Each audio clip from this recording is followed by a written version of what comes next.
এখন যদি কিছু কই তাহলে খুব আমরা খারাপ। তা আমরা খারাপ হয়েছি কেমনে?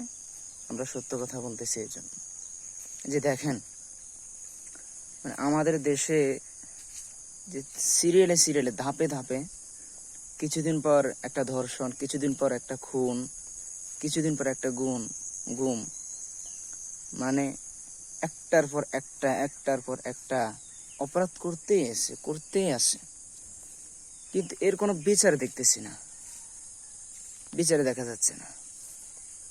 এটা কেন? দেশে কি আইন নেই?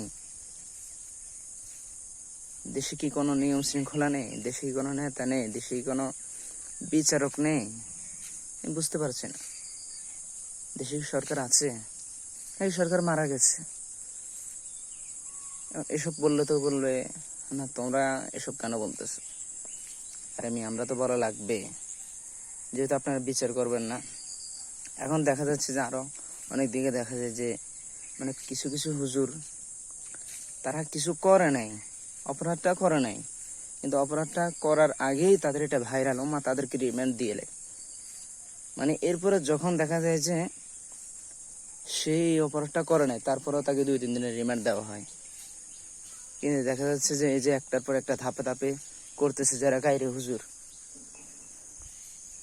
তারা যেমন একটার পর একটা করতেছে, অপরাধ করতেই আছে, অপরাধ করতেই আছে, কিন্তু তাদের বিরুদ্ধে কোনো বিচার নেই।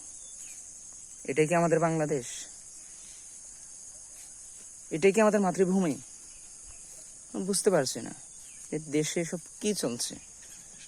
যে ধর্ষণ, গুম, খুন, জবাই করে দেয়, কিন্তু এগুলো একটারও বিচার পাচ্ছি না, একটারও বিচার দেখি না যে বিচার করছে। আপনি দেখেন, আপনি পাশে দিয়ে দেখেন, একটা দুইটাকে ভালোভাবে শাস্তি দিয়ে দেখেন, দেখবেন দেশের সব বন্ধ হয়ে যাবে ইনশাআল্লাহ।